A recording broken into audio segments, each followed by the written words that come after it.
The views and opinions expressed in the following program are those of the participants and do not necessarily reflect those of KSMQ Public Service Media Incorporated or its assigns. How important is agriculture to our state's economy?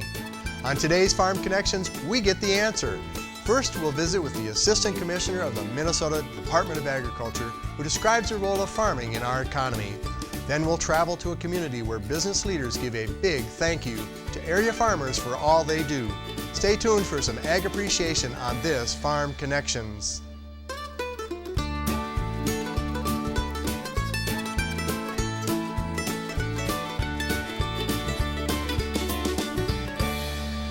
Welcome to Farm Connections with your host, Dan Hoffman. Farm Connections on KSMQ, sponsored in part by the Cedars of Austin, a senior living community. We even have a retired farmers club. Independent, assisted, and memory care apartments. Learn more at cedarsofaustin.com. Will Mahler, the ag attorney, has been representing dairy farms in Minnesota, Iowa, and Wisconsin for 37 years. Will Mahler, the ag attorney's office, is in Rochester, and Will is a proud partner of Farm Connections. Thanks, Will Mahler. It's no secret that agriculture plays a critical role in our state's economy. It creates jobs, generates dollars, fuels rural economies, and produces food and products for consumers nearby and all around the world. To learn the specifics of how important agriculture is to our economy, I traveled to Dodge County and met with Charlie Poster, the Assistant Commissioner of the Minnesota Department of Agriculture. He helped me understand the role of farming in our state. Charlie, thanks for joining me. So glad to be here. Thanks for having us. Well, we can't get much closer to agriculture than this, can we? No, this is a great spot to be in, a Minnesota day. Here we are. Yeah. And the corn is pollinating. We've got the tassel at the top, the silk taking the pollen and taking it down to the kernels. We hope for a great crop. Yeah, this is green. This means money for Minnesota economy. Well, tell me about money in Minnesota economy. What are you talking about? Well, you can't overestimate the impact of agriculture on Minnesota's economy. $18.5 billion in farm gate receipts for crop and animal agriculture in Minnesota. And that's about $7 billion for animals and $11.5 for crops like this throughout the state. That's in 1 year? That's per year. Yeah, it's an amazing number, and it has it's felt in every part of the state. No matter where you go, from the northwest Red River Valley down to the southeast portion in Dairy. Well, let's say I live in Minneapolis or St. Paul, Minnesota, or Rochester or Windham and someplace like that. How can you say agriculture impacts me? Well, many of Minnesota's largest companies have their roots in agriculture. From Cargill, General Mills, and CHS. Minnesota has a long history of being a powerhouse in agriculture, and that continues today. We're one of the largest agricultural producing states in the nation. Well, if I'm living in Minneapolis, I might struggle to find a way to say agriculture impacts me. But maybe I need to think about my food, fuel, feed, and fiber. Can you elaborate on how it impacts me if I live in a major metropolitan or even a small town? No, that's a great question. Agriculture supports 341,000 jobs across Minnesota. That's 1 in every 5 jobs. But most of those jobs are off the farm, in processing, adding value to the crops and livestock that we grow, distribution and services to the farm industry. So even if you live in a large city, agriculture still plays a major role in Minnesota's economy. Well, that is incredible. What about animal agriculture in specifics? Well, animal agriculture is a huge part of Minnesota's ag portfolio, representing roughly $7 billion in sales out of the $18 billion that we sell. And of course, they go hand in hand. The livestock industry is our crop industry's biggest customer. We use the soybeans and the corn that we grow here in the state and feed those animals and move that food up the protein chain. Why is that important to Minnesotans? Well, it adds value to the crops. Rather than selling a commodity, we sell a more valuable form of protein, not only here in Minnesota, but across the country and across the globe. So we've added value to the corn and soybeans, the wheat, the barley. How do we add value to it? Well, as it moves up the protein chain, it becomes more valuable. But we also add value in terms of further processing. And as you mentioned, our biofuels industry is a perfect example.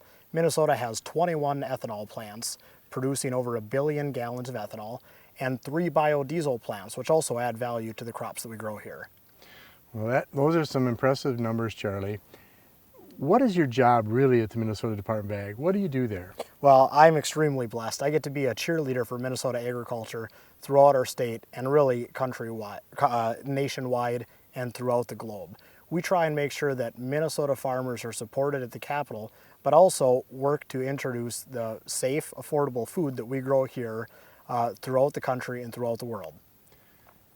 Is it difficult representing farmers and ag producers when we realize how important they are to us in our state legislature and other places? No, it's an easy story to tell. In many ways, I'm blessed that I get to represent people who grow the food that we eat every day. I think that when people see how hard the farmers work, the bounty that they create for us, it's a great group of people to represent. So you have fun, but do you have some heavy tasks at the MDA, like governance or policy or making sure that our food is safe? And of course, in addition to being the cheerleader, we work hard to make sure that we have a safe food supply, but also making sure that we're making policy decisions that will allow for growth moving forward so the next generation of farmers can work the land just like we do today. And what's a good way to make sure that we have farmers in the future? Well, an excellent way is to talk about the great growth opportunity for young people who might want to have a future in agriculture. As we move to the year 2050, there will be close to 9 billion people on this earth, and we'll have to produce roughly twice as much food as we do today. So I think that agriculture is a great opportunity as we move into the future. There's a great potential to have a great career in agriculture. And it's not always going to be on the farm. It might be in seed genetics, breeding animals, but there's a really good opportunity to make your living involved in agriculture. Charlie, you talked a lot about how Minneapolis, St. Paul, and the larger metro areas are impacted, and of course, they can't supply themselves. They're actually importing food, right? Mm-hmm. So without farms, our cities would probably wither. What about the smaller towns, the small rural towns? Are they impacted by agriculture as well? It's a great question. And we always say that Main Street, rural Minnesota does well when agriculture does well. I like the joke that you always know when the farms have a good year because the truck dealerships are busy. And when the truck dealerships make money, they probably spend it too. That's right. Agriculture has a great multiplier effect on Minnesota's small towns and communities throughout the state. Well, I hope agriculture keeps growing just like the crop behind us. Yep. And thank you so much for sharing with us today. Thank you.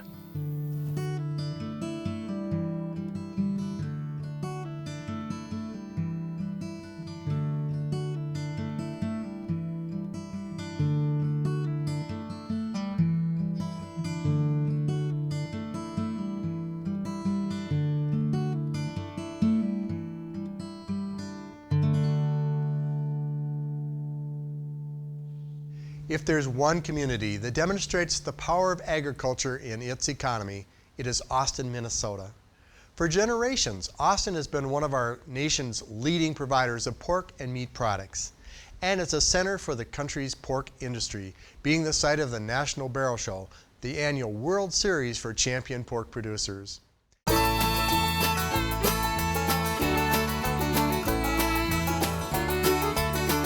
This has become one of the premier swine events in the world. This show has had a lot of impact on a lot of people in different ways, both in the collegiate level, business level, the packing industry. It's always been a very important part of it. Times change the way we do things, but it's always a joy to come to Austin, Minnesota.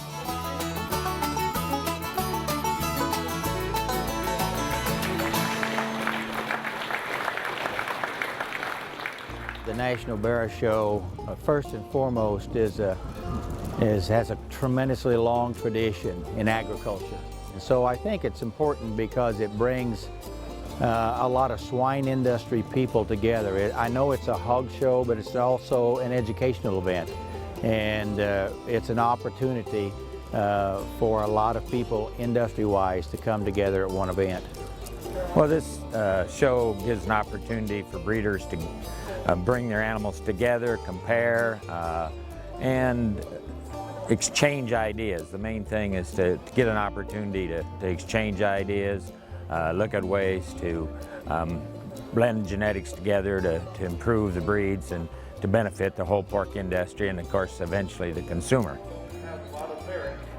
This is kind of a meeting of the minds of the purebred breeders in the U.S., this and some other shows where they can really get together. An event like this, they get an opportunity to see what other breeders have, maybe find animals that's going to help improve in their situation. So it's really a big opportunity for breeders to get together and exchange information, and this will benefit the total industry. And so everybody looks forward to coming here. It's a good opportunity to get together again and socialize, as well as do some work in looking at the future. The animals you see here are not, they're not going to be consumed by the consumer. They're going to be the background animals, the genetic base to produce the base animals that are going to go to market for consumption.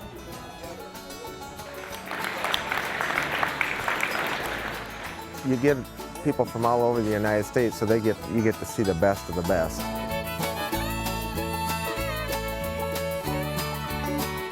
What you gain from the shows is what type of pig they're going for.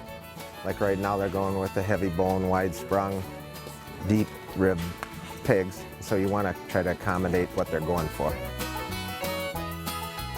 One thing with soundness, that means that animal is not tight muscled. And if a hog is not tight muscled, it is going to be a better quality product to eat. If you have a hog that walks stiff, he's going to be tighter muscled. He's going to probably be leaner, too lean. You're going to have tougher, harder, not as tender pork to eat, and it'll tend to dry out on you. That's why today they're concentrating on getting a little bit more fat in production into these hogs. That's why you want a little more depth in them, and that's where your bacon comes from, which is our biggest mover.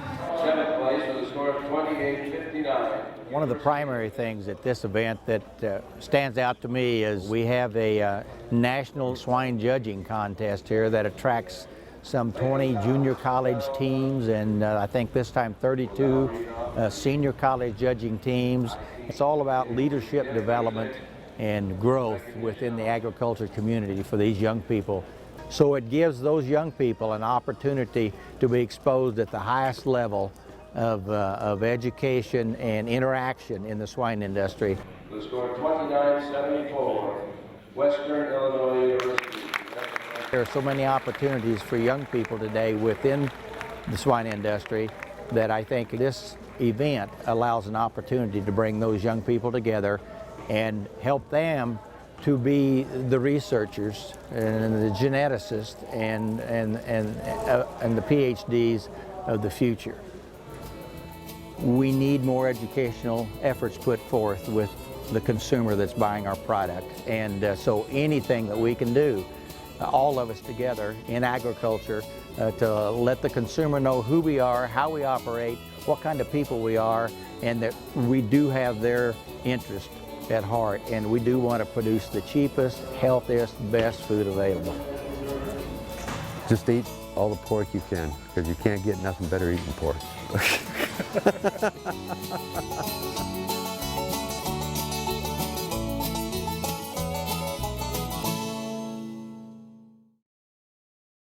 Agriculture supports Austin economy in many other ways too. And because of that, local business leaders staged an elaborate thank you to area farmers for their contribution to the region's economy. It's called the Ag Appreciation Cookout, sponsored by the Austin Area Chamber of Commerce. And it is an opportunity for business leaders to provide a thank you dinner for farmers and their families, and for anyone involved in agriculture to sit down and get better acquainted. More than 1,300 people show up for this event every year. And this time, you're invited.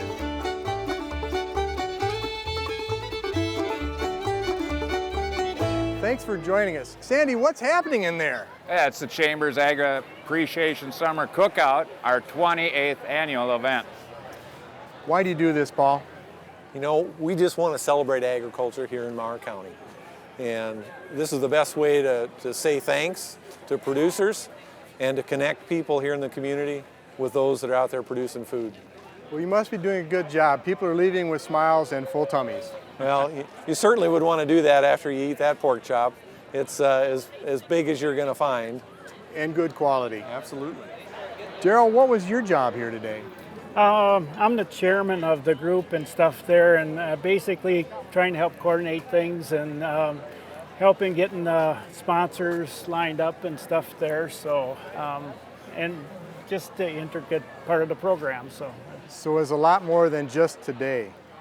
Oh yeah, we start meeting in April, and we start planning our whole agribusiness committee program for the year. So this is one of the activities we go. The funds that we raise here help also support our Day on the Farm, which is held September 16th, where we bring out Austin and Lyle children out to 3 locations. So this continues after this. So we've got a lot of activities planned, and then we also do some support of the 4-H ribbon auction that comes up at the fair grounds here for the 4-Hers. And so what we do here goes throughout the community, and it's fun bringing the community together, the businesses and the agricultural part of Moore County, which is wonderful. I've worked in Moore County for about 26 years, and it's great to see everybody working together, and we get more done that way. So it's wonderful. Thank you. Sandy, how many guests? We've got about 1,300 tickets sold for this event, which will be a new high for us. But the event's been over 1,000 for several years. It's growing each year, thanks to the leadership of Daryl a little bit there. But it's just a fun event. It's a good way to celebrate agriculture, get together with people that do business with farmers, and say thank you, kind of catch up on what's happening out in the country and the fields at the same time, and just have some good food and a good time in the process. Can't hardly beat it. It is great. Paul, the guys have spoken about agriculture and its importance. Can you elaborate on the importance of agriculture and farming to Moore County and the larger area around it? Sure, Dan. Well, here in Moore County, we're blessed to have a Fortune 500 company. Actually, the only Fortune 500 company that's located outside of the Twin Cities, and that's Hormel Foods Corporation. But you go anywhere in any direction from Austin, and we're surrounded by cornfields. So here this county is number 5 in corn production here in the state, 5th in hog production, and we're not too far down the list at 8th in soybean production. So agriculture, not only here in the county, but statewide, is of utmost importance. The other thing is we have Riverland Community College here, training students in agriculture and agribusiness. So agriculture is the base of our economy, and it's where it's at.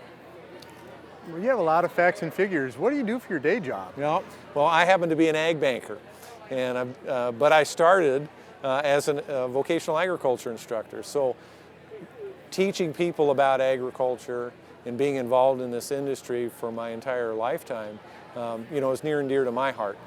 Paul, why is that important? Well, I don't know about you, but one thing I have to do every day is eat 3 squares a day. So, and I don't like to walk around, showing off much of my body. So I've got to have the fiber to put on in my clothes. So it's where it's at. It's the food, the fiber, and of course, more importantly, it's the economy that really drives this engine here in southern Minnesota. Great points. Sandy, what's your day job?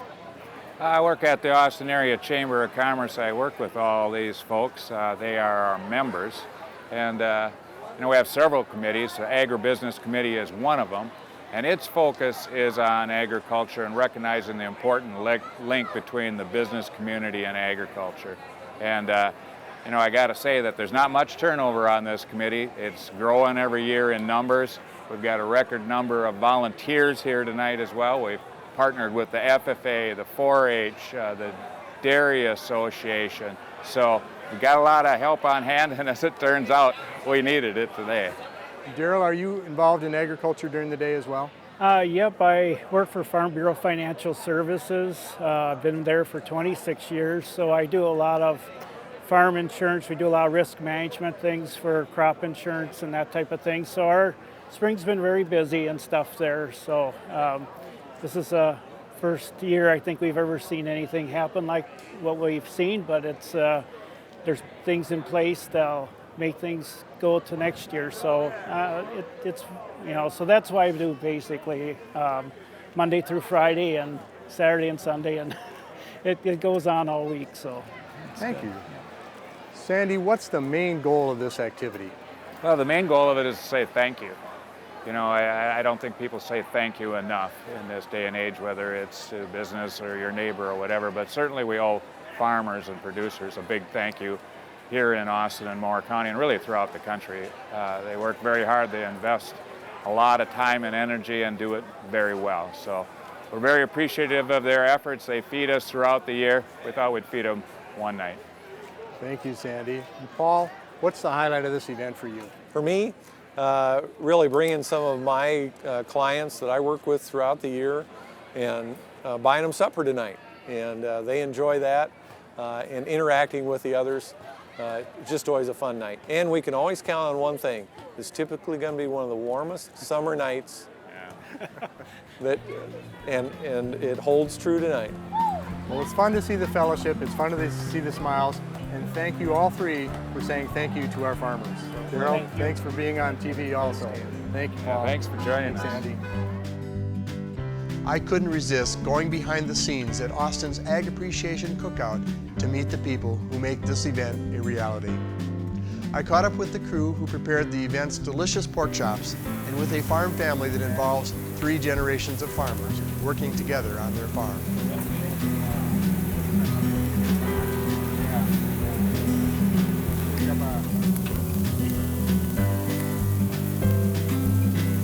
Bob, thanks for joining us here. It's all right. Rick, thank you. Yep, you're welcome. Brian. So, Rick, you guys were really working hard at the grill, making pork chops for other people. You farm all day long. Why do you do this? Oh, it's been fun. We've been doing it for years. I probably started it in the 80s, coming and grilling at the fairs and different events in the area, and it's fun just to come and visit with people and cook out. Brian, do you do it because it's fun or because Dad does, or all of that? Both. It's fun. I've been grilling for quite a few years too. I probably started in like 01 or 02, and I've been doing it since, and took my turn on the pork producer board. Well, that's a lot of history. And right in front of us, we've got 3 generations, and your dad came into Mower County in 1972. So we've actually got 4 generations, and then the nephews bring up 5. What kind of farming do you do, Rick? We do soybeans, corn, and livestock, mainly hogs as the livestock. So you're on the supply side of what you're grilling. Right. And it's a delicious product. I had some myself. Did you see anybody leave unhappy, Brian? No, Windsor chops, you can't wreck them. They're pre-cooked, and all you got to do is warm them up, so they're one of the easiest things to cook. What's the goal of this project, Brian? Just kind of to get everybody together and get the community together, the farming and the non-farming, and just kind of have a fun evening out of it. And what's your goal for doing this, Rick? Kind of the same thing. It's just to get people together and get people from in town to come out to see what it's like to have a Windsor chop if they've never had one, and maybe they'll go buy some more after this. Well, you do a lot for the community in terms of economics. What value does your farm bring to Mower County in Minnesota? It brings a lot of jobs to the county. I mean, it takes a lot of feed, takes a lot of corn, a lot of soybean meal. And like in Hormels here, there's a lot of employment when the hogs come to town. So it all works as a circle and creates a lot of jobs. And jobs bring children to our schools and people to worship in our churches. So that's correct. Thank you for what you're doing. You're welcome. What things do you do to make sure that we have a quality product to eat? Well, we always go by all the guidelines and make sure that there's no drug residues or anything like that, that it's a very safe product that our consumers will eat. Brian, what's your goal for the farm? Oh, I kind of manage the genetics or whatever, so I'm always playing with some different breeds or whatever, and interested in the boar and sow lines, and in charge of the AI and stuff, so that's kind of my favorite spot or area of the farm. What will bring you back to this event next year? Oh, probably the people, and it always seems to be pretty hot up here, and we always stay with the pork producers and chamber. We always like to help out. And there's some professionals that we talk to that work on your farm and help your farm as well. So it's really a community event.